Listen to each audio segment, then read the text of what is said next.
watching famous Dave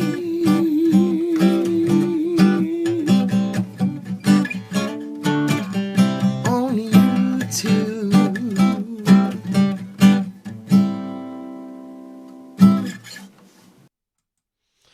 Hey, what's up? We had a little bit of a volatility sort of event this morning with the markets being off, and they've really come off the lows as we come into the morning a little bit more here, and it seems to be kind of coming back, and it looks like we could make it back to unchanged. I wanted to just illustrate here, when we look at the charts, we can see what it means when we talk about the term structure absorbing an up move. We were talking about that in the last episode of how the term structure can really just,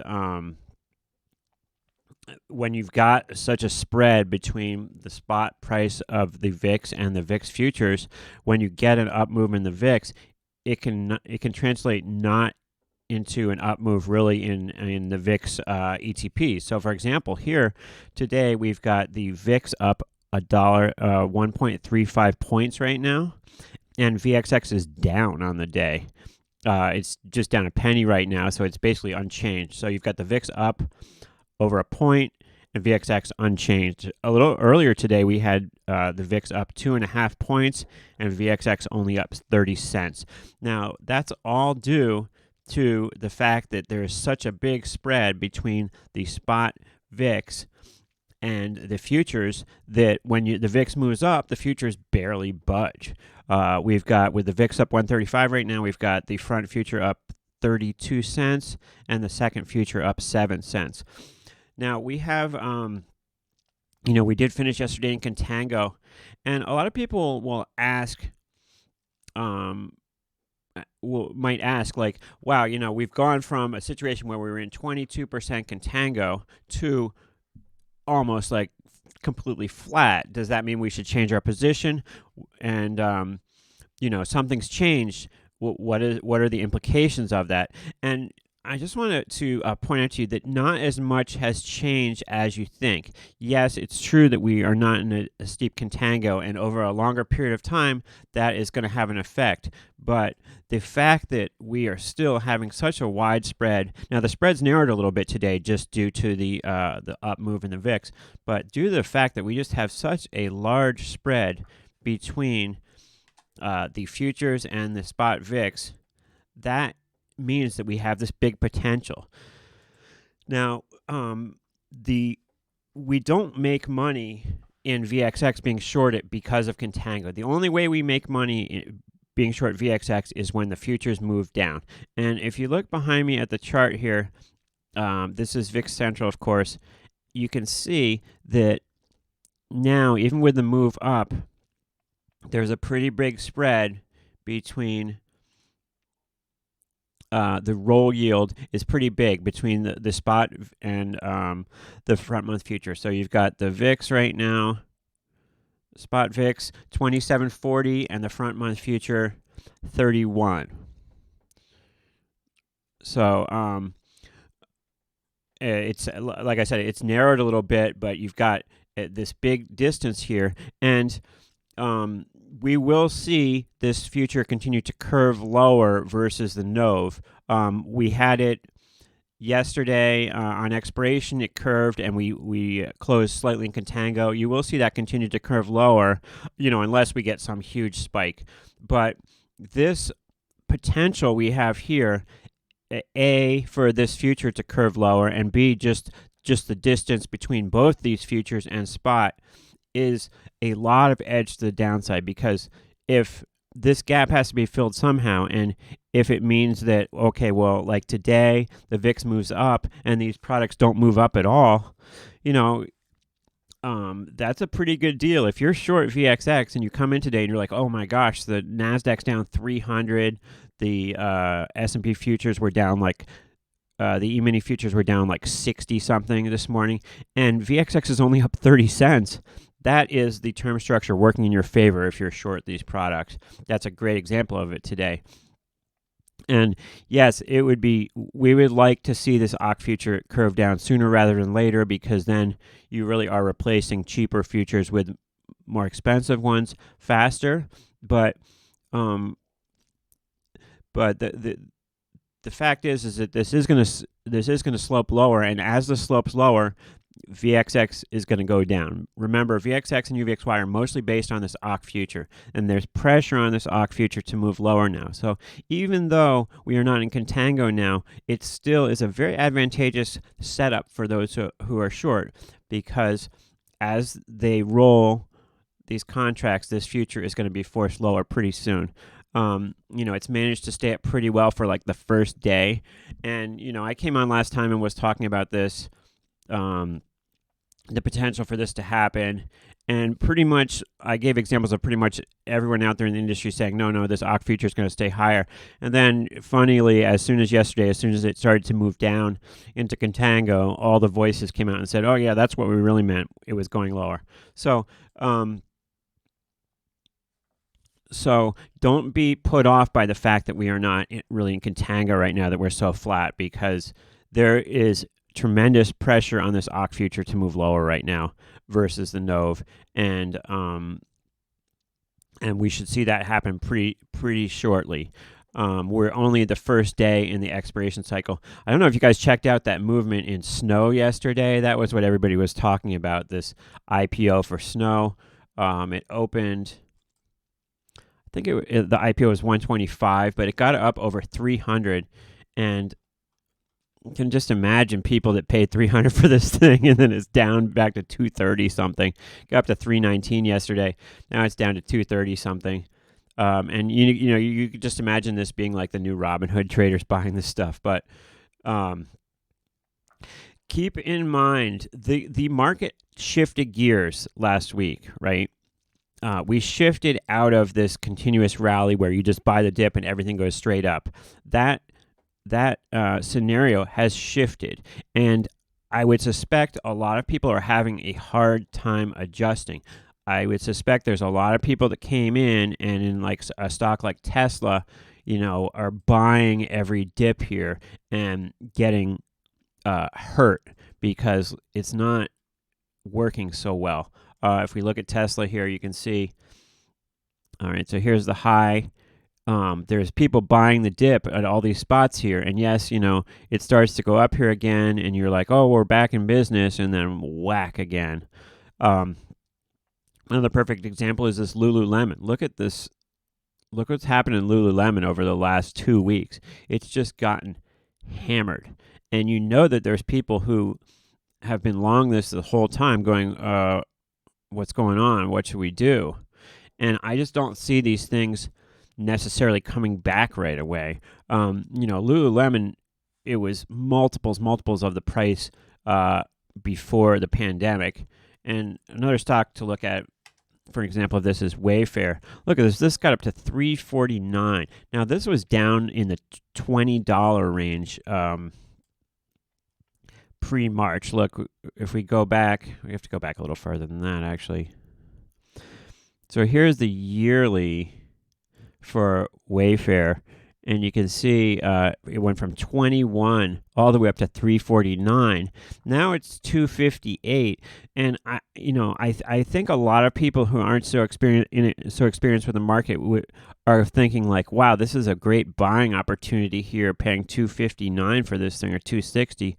But I think it's entirely likely that we just do not see like this level of 349 for like some time moving forward here. I mean, this valuations on some of this stuff have just gone to the moon. Let's look at Carvana. That's another one that just makes these tremendous moves. This stock has just surprised. The moves from last year don't even look that big anymore compared with what's happened recently. But this thing traveled from like 30 to 70, back to 30, back to 70, and is a real rocket ship. And I can see people trying to jump onto this and just getting hammered. So there's a lesson here in here somewhere. But I just want to emphasize to you that the market has shifted gears. And if you aren't able to adjust yourself, you're going to be in trouble, because People that just kind of got long the market and it went up, like long Tesla, long Apple, were declaring themselves as geniuses, and the market has shifted gears, and I hate to see those people just give back all their money by trying to buy the dip everywhere here in this market. I believe that the stimulus thing is important, that we get some sort of stimulus support. I was kind of upset by that whole thing with Jim Cramer. Jim Cramer had Nancy Pelosi on, and I'm not a huge fan of Nancy Pelosi myself, but he was calling her like crazy Nancy or something, and it's just like, they'll have Larry Kudlow on. Now, Larry Kudlow has not made a correct economic call in like 20 years. And, I might have partaken in, some Coke activity when I was a younger trader, but Larry Kudlow has done 10 times as much as I have. And, but he comes on CNBC and they're like, oh, Larry, you used to work with us. What a great guy. And Nancy Pelosi comes on and they just trash her. And it's just, I don't think that like senators or House of Representatives need to be treated like the honorable gentleman or anything like that, but I just think it's obnoxious of Jim Cramer to be calling her like crazy Nancy to her face. And then when the conservative Larry Kudlow, who clearly doesn't know what's going on at all, comes on, they're like super respectful to him. I think that's kind of ridiculous. All right, so the Fed yesterday was talking about not raising rates moving forward for a long time, and the market didn't necessarily like that. The Fed seems to be trying to signal to the establishment that he wants there to be some sort of stimulus package passed. And, it seems obvious to me that the more of a sell-off we have here, the more likelihood we have of a stimulus coming on before the election. There's been I thought we were going to get one. I really did a couple months ago, but it seems less and less likely that we're going to get any sort of stimulus relief before the election at this point, unless we really see the market continue to move lower and lower and lower. I don't like to make predictions for the market, and I don't really focus on that. If you had to put a gun to my head to guess, I would say we move sideways for a while, but The VIX here now 27 this morning, currently up 93 cents. It was up 3 points at one point this morning. Now it's only up like 1 point. I don't see it justified that vol stays up here, 27, 28. I just don't see the market moving around enough for that. And it feels like we're kind of in a doldrums area for the market. We're off the highs. We've had, a few down days. I just don't see there being the potential for all that much fireworks in the market right now. So I don't see vol staying up here. And I see a continuation of the deterioration of the AUK future versus NOV here as we move forward. Let's take a brief look at what you guys are looking at this morning, and then I will let you move on to other stuff. Let me see. Do I even have a window with? Oh, here we go. Hey, what's up, anti-Amazon? How are we doing? Vote Democrats out, schmucky. Here, let me make sure. Sometimes it blocks messages. I thought the Democrats already were voted out, right? I mean, the Republicans control the Senate and the presidency, right? So it's mostly Republicans in office. I think that's part of the, the thing that the president's running on is like, look at the country. We got to get rid of these Democrats running things. And then people are like, wait, aren't you running things? Anyway, is the NYS running out of... Is NYS, you mean New York Stock Exchange? Or defunding the people? Dave Portnoy. Dave Portnoy is that guy from Barstool Sports, right? Move out of the U.S. I'm not moving out of the U.S. I come from the Pilgrims. The Democrats are blocking everything. I would agree with you on the fact that I'm upset with the Democrats for blocking the stimulus, because I think they should have taken, the Republicans were offering, the 300 unemployment thing through the end of the year. And I think the Democrats should have just taken it because there's a lot of people suffering out there, and 300 extra a week is much better than nothing. Now, most of the states have gotten, because of the presidential order, most of the states have gotten this $300 extra unemployment thing. And actually, Massachusetts, we got 5 weeks of it, so that was good. But that's over. And so I think the Democrats should have at least taken some sort of stimulus, and then you work from there. But you don't just keep blocking so that the people that are suffering get nothing. And I read some article that says politically it's in neither party's favor to do some stimulus bill before the election, but it's making me upset with the Democrats that they just keep blocking everything. Is the Fed buying long-term bonds? I'm not sure. Why is UVXY going down in a down market? UVXY is going down in a down market just because the futures are not going up. The VIX is up a little bit, but the futures are down, and it has to do with the spread between the futures and the VIX being so huge.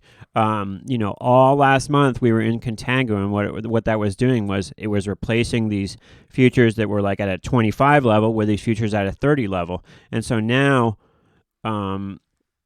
you've got this, all the UVXY and VXX represent this very high level in the futures, and unless you've got a big volatility move, the futures are going to continue to move lower. And that's a perfect example today. Right now we've got the VIX up 81 cents, and we've got the front month future down 2 cents, the second month future down 9 cents.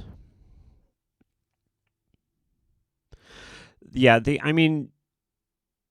I think by any of the many polls that are out there, Biden's in the lead right now, and the president needs to do something. I believe the president's got to do something to actually help the man on the ground significantly ahead of the election to move the needle. Now, I'm obviously a liberal, and I'm surrounded. Everyone in my family is conservative. All my friends are conservative. So that's kind of where I am. But I think that, obviously last time around the polls turned out wrong and the president ended up winning. And that could certainly happen again, but I think that, doing something against the odds and coming from behind against the odds is, in the end, against the odds. So, yes, it could happen, but it's unlikely right now. And, you can spin it whatever way you want, but that's kind of where we are right now.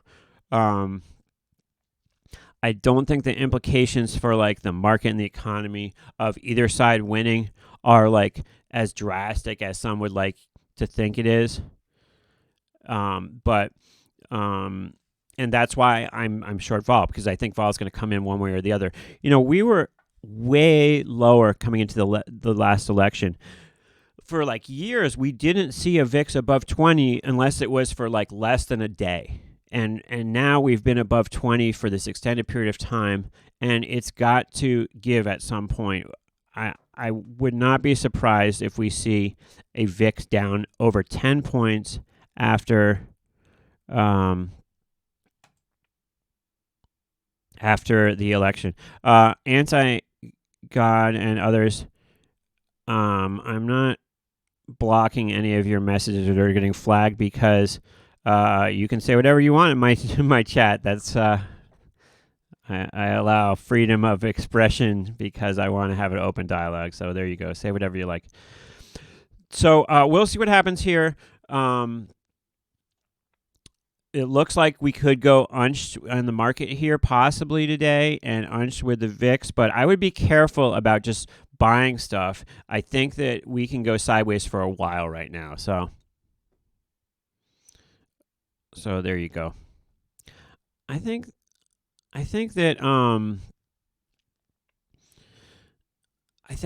Biden is not that much different. For me, Biden is Republican light, and when they characterize him as being the radical left, he's not really the radical left at all. And I think a lot of people in the country know that, and that's why that attack isn't working so well. The more radical, the more left, the more progressive left is obviously like AOC and the Squad and Bernie Sanders, and if and he chose a vice president who's very center as well. So the Democratic strategy was to pick these people that are very center to run against the president, and in a way they might win, but the left agenda is not gonna happen. In fact, it's very frustrating to me that Biden's come out and said he wants to increase military spending. So I'm sorry, Brent. It's true. I'm trying not to talk about politics. I'm not talking about politics anymore. Excuse me. All right, so let's go take one last look at the term structure, but I think that you're going to see this ACK curl lower pretty rapidly. And what that means is, since all these products are made up of the ACK, what that means is that UVXY and VXX are going to go down. There's a lot of pressure on these things to go immediately down. Now, when you've got a big contango situation like last month where you've got one future replacing another, that's creating the potential for things to go down in the future.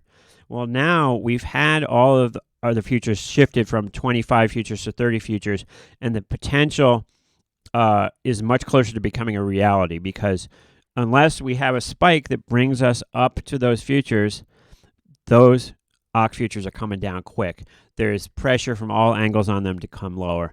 A, they expire before the election. B, you've got the roll one way or another happening where funds are buying Nova and selling ACK. C, realized volatility just has not been 30. And certainly not D. VVIX is taken a fall recently. If we look at VVIX real quickly before the end here, you're going to see that it's down a lot in the last couple sessions. Now, it hasn't broken 100, but remember, 100 is just an arbitrary number. The only reason why 100 is an important number is because we were born with 10 fingers and 10 toes. If we were born with 12 fingers and 12 toes, then 120 would be the important number. So don't get caught up on like, oh, it's above or below 100. If you look here, it is down the lowest it has been, right, since the beginning of the pandemic here, just about. It looks like it broke 100. Maybe it didn't break 100. It came close to breaking 100 recently, but all signs are that we are going to move lower in this ACK future very soon. So, that doesn't mean that, excuse me, if you have a real have a real compulsion to be long volatility, just be aware that it's going to take extra bang to pay for your buck there if you're buying these particular VIX ETPs. I would say if you are thinking that there's going to be some sort of volatility event, that you pick a specific stock as a proxy that has a lower volatility, and maybe buy puts in that specific stock or put spreads.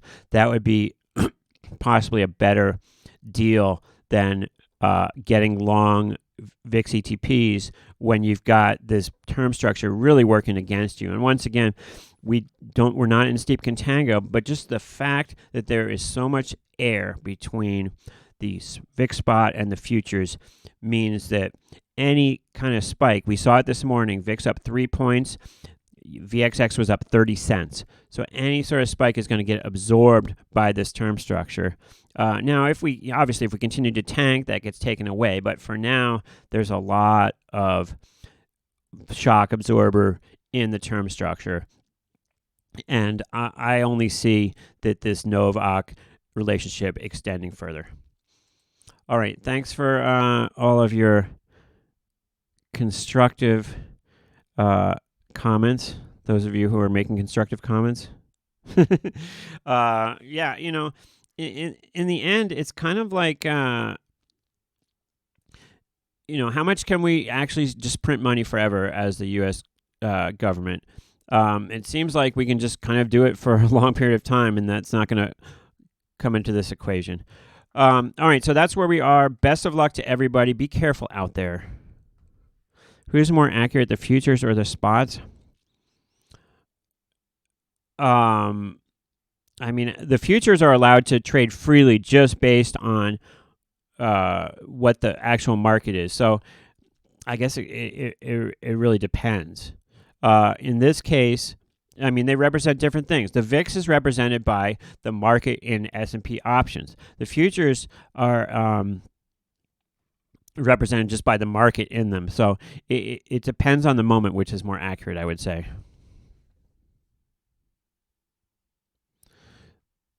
I didn't receive unemployment, but the state is sending an email that they will report to the IRS. So they're reporting that they gave you unemployment even though they didn't. I mean, this tax year is going to be a nightmare. Now, they've relaxed. Remember, they've relaxed a lot of the rules. Like, if you took money out of a 401k this year, you have up to 3 years to give it back. I would suspect that the IRS is not going to be too tough on people this year with taxes just because it's such a mess. It's so confusing what's going on this year. You know, they're allowed loans to... So anti-Amazon and anti-God are two different people. Is that it? I'm confused. Democrats are in institutions as to win by pointing the gun at your head. I'm not gonna bite on your comment, anti-God. I'm staying above the fray of politics. All right, thanks for watching, guys. Best of luck. Be careful. Love one another. I adjusted the color this time because the color was just way out of control last time. New York Stock Exchange is controlled by the Democrats. That's not true at all. There are way more Republicans in the New York Stock Exchange than there are Democrats. Clearly, that's clearly not true. But I do appreciate all your comments and your food for thought, anti-God. Thank you for your input, and thanks everybody else for watching. Thank you for your thanks Brent for your membership and supporting all your support of the channel and your kind tweets and everything. Thanks Dick for watching and all the antis, Ricardo and everybody else for watching. I appreciate you all. And thanks for all your comments. Also, 3, 7, 5, 6 hands. Thanks for watching. See you next time on the Short File Show Live. You're watching Famous Dave.